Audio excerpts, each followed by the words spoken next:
Hello, and thanks for tuning in. And if you're new to the channel, welcome. Have a look back at some previous episodes so you can catch up to where I'm at today. So in this episode, I'm going to start hooking up some lines and hoses in the engine bay and make a start on installing the radiator.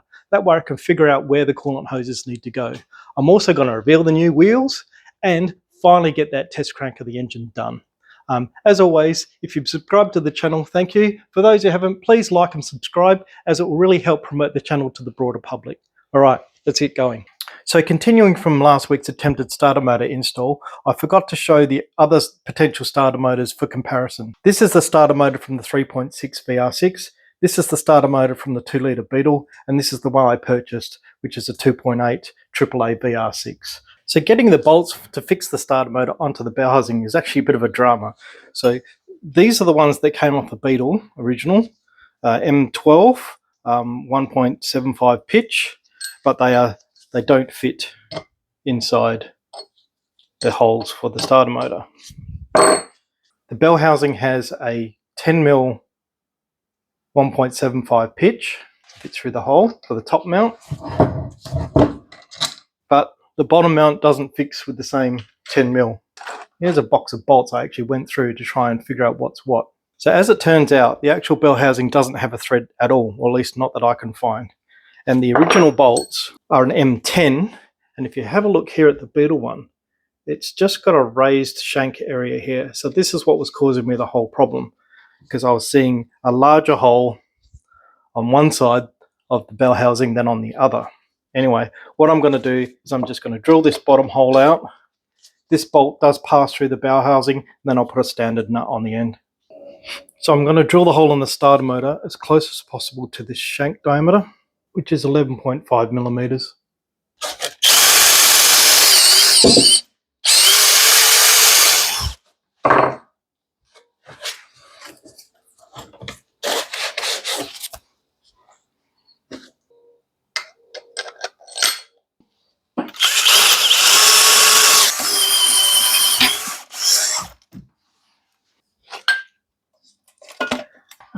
Being an idiot, I drilled the wrong one out, didn't I?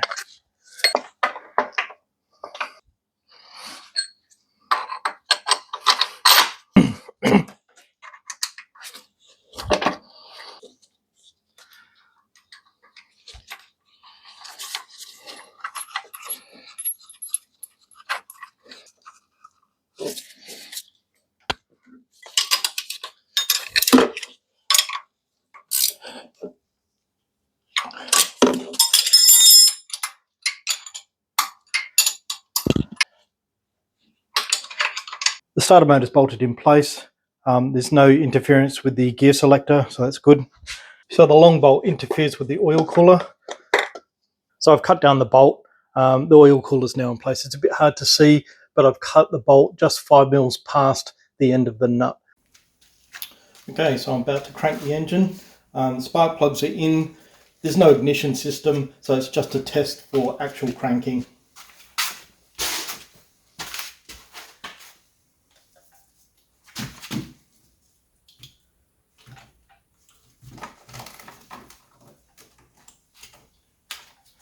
Alright, my clandestine starter switch.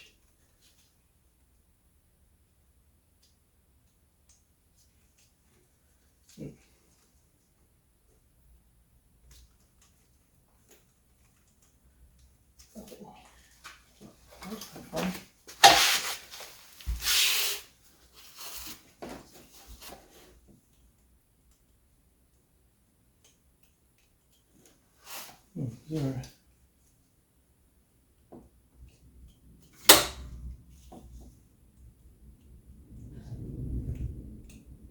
No. Oh, there we go.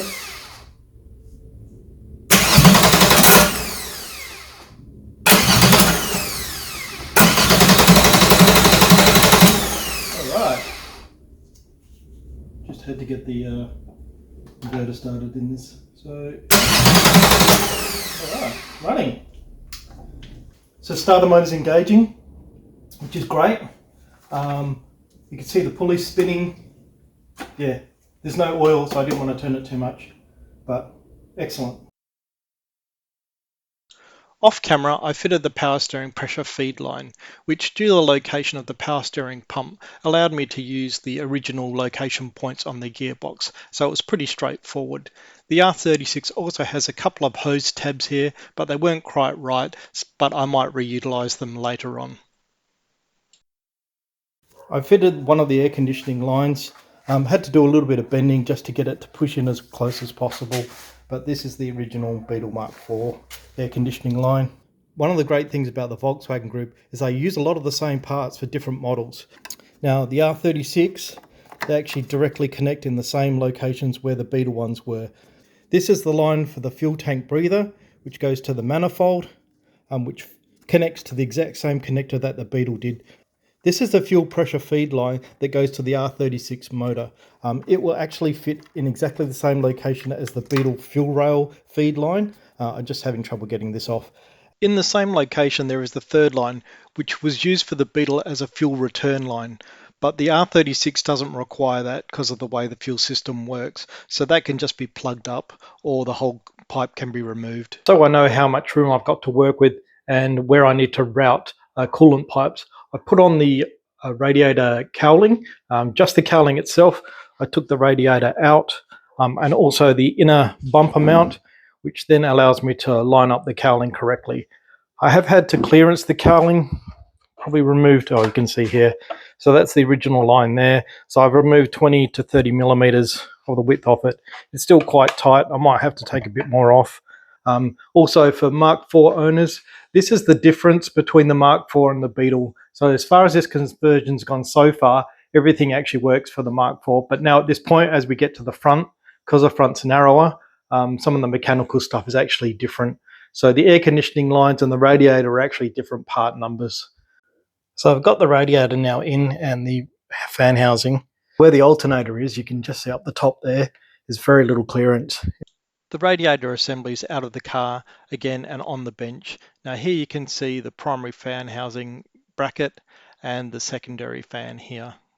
So my plan is to add some spaces between the fan motor and the mounting bracket to bring the fan a lot closer to the radiator to buy a bit more space.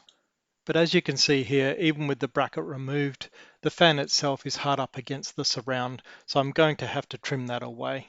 So this is the plug to the radiator fans, and the main reason why I wanted to use the original fans. So there's 3 pins here, which I'm assuming one is for fast fan, and one is for slow fan, and the other is ground.